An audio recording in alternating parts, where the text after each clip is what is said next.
এই আল্লাহ রাব্বুল আলামিনের কালিমার দাওয়াত দিতে পারবা না। সরে বলেন কথা ঠিক কিনা? হযরতে শাহজালাল বললেন, হযরতে শাহজালাল রাহমাতুল্লাহি আলাইহি বললেন, গৌর গোবিন্দ আমি আল্লাহর কথাই চলি, আমি আল্লাহ রাব্বুল আলামিনকে সিজদা দেই, আমি মুহাম্মদ রাসূলুল্লাহ সাল্লাল্লাহু আলাইহি ওয়াসাল্লামের তরিকায় চলি, আমি তোমার মতো গৌর গোবিন্দর কথাই ওঠা বসা করি না।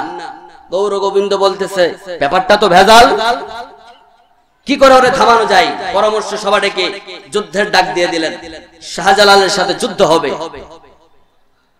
আল্লাহর ওলি শাহজালাল রাহমাতুল্লাহি আলাইহি গৌর গোবিন্দকে বললেন, এ গৌর গোবিন্দ, তোমার সাথে আমার যুদ্ধ হবে, কোনো অসুবিধা নাই, অস্ত্র তোমার বেশি, সশস্ত্র বাহিনী তুমি, তোমার কোনো কিছুর অভাব নাই, কিন্তু আমি তোমাকে বলতে চাই তোমার কাছে হাজার বাহিনী থাকতে পারে, তোমার কাছে হাজারো অস্ত্র থাকতে পারে, ফুল সজ্জা তোমার থাকতে পারে, সশস্ত্র বাহিনী তুমি ভরপুর নিয়ে থাকতে পারো, কিন্তু তোমার ভিতরে একটা জিনিস নাই, ওই জিনিসটা আমি শাহজালালের ভিতরে আছি। বলেন সুবহানাল্লাহ। শাহজালাল রাহমাতুল্লাহি আলাইহি অল্প কিছু মানুষ নিয়ে গৌর গোবিন্দের বিরুদ্ধে চলে গেলেন। গৌর গোবিন্দকে ডাক দিয়ে বললেন, এ গৌর গোবিন্দ, তোর বিরুদ্ধে যুদ্ধ হবে, কোনো ভয় নাই, আমি কোনো ভয় পাই না। আল্লাহর ওলি শাহজালাল রাহমাতুল্লাহি আলাইহি যুদ্ধে যাওয়ার আগে যখন দেখতেছেন গৌর গোবিন্দর ওই সশস্ত্র বাহিনী শাহজালাল রাহমাতুল্লাহি আলাইহিকে যখন হামলা করার জন্য দৌড় দিছেন, শাহজালাল রাহমাতুল্লাহি আলাইহি মজলিস কায়েম করে দিলেন। মজলিসকে ডাক দিয়ে বলতেছেন, ইয়া আইয়ুহাল হাদিরুন, হে মজলিসের উপস্থিত জনগণ, হে আমার সঙ্গীরা, তোমাদের ভিতরে এমন কে আছো যে 40 বছরের ভিতরে নামাজ কাজা করো নাই? সুবহানাল্লাহ বলেন। কয় বছর? জোরে বলেন, কয় বছর? শাহজালাল রাহমাতুল্লাহি আলাইহি বললেন, এমন কোন বান্দা আছো যেই বান্দা 40 বছরের ভিতরে নামাজ কাজা করো নাই? আর এখন যদি আমরা বলি, ও মুসলমান, ওয়াজের মাহফিল ওয়াজ শুনতে তো আসছো, বলো তো 40 বছরের ভিতরে কে নামাজ পড়ো নাই? হাত উঠবে না ভাই? কথা বলেন, আছে না এমন? ও আপনাদের এলাকার সব ফেরেশতা নাকি? 40 বছরের ভিতরে নামাজ পড়ে নাই এমন লোক পাওয়া যাবে না? কথা বলেন, পাওয়া যাবে না? কিন্তু 40 বছর নামাজ ছাড়ে নাই এমন লোক আছেন ভাই? এতজন তো। শাহজালাল রাহমাতুল্লাহি আলাইহি বললেন, 40 বছরের ভিতরে নামাজ ছাড়ো নাই এমন কোন আল্লাহর বান্দা আছো? দাঁড়ায় যাও।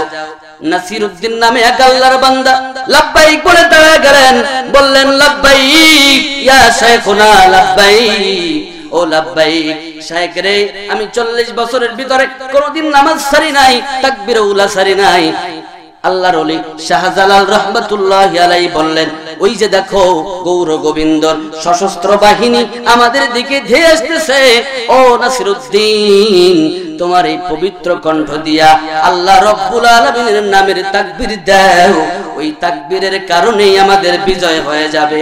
নাসিরউদ্দিন আল্লাহর ওলির কথা শুনে কণ্ঠের ভিতরে তাকবীর তুলে দিলেন, আযানের ধ্বনি শুরু করে দিলেন, আল্লাহু আকবার,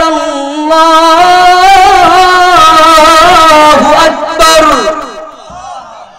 আল্লাহু আকবার বলেন, আর জোরে বলেন, আল্লাহু আকবার। নাসিরউদ্দিন আল্লাহর ওলি এবার কণ্ঠের ভিতরে আল্লাহু আকবারের ধ্বনি দিয়া দিলেন। আল্লাহু আকবার ধ্বনি যখন দিলেন, তাকায় দেখতেছেন ওই যে গৌর গোবিন্দ সশস্ত্র বাহিনী নিয়ে হযরতে শাহজালালের বিরুদ্ধে যখন আসতেছেন, তাকায় দেখতেছেন গৌর গোবিন্দর তসনস গুলো সব কাঁপাকাঁপি শুরু হয়ে গেছে। আল্লাহর ধ্বনির পাওয়ারে ওই কাঁপাকাঁপিতে সব ভেঙে তসনস হয়ে গেছে।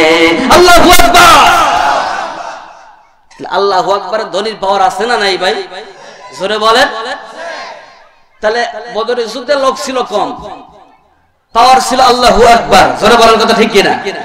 শাহজালাল রাহমাতুল্লাহি আলাইহির লোক ছিল কম, পাওয়ার ছিল আল্লাহু আকবার।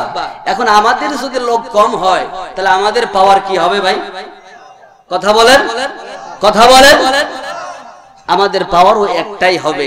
আমাদের এই এক পাওয়ারটা আজকে আমরা ছেড়ে দিয়েছি বলে আজকে গোটা পৃথিবী জুড়ে মুসলমান নির্যাতিত, নিষ্পেষিত, মুসলমান আজকে পদদলিত, মুসলমান আজকে পদপিষ্ট হয়ে যাচ্ছে। একমাত্র কারণ মুসলমানের কণ্ঠ থেকে আল্লাহু আকবারের সেই পাওয়ারের ধ্বনিটা হারিয়ে গেছে। ধরে বলেন কথা ঠিক কিনা? Hey there. Subscribe to my channel. And also press this bell icon, so you never miss any new updates, cause whenever we upload new video you will get a notification on your phone.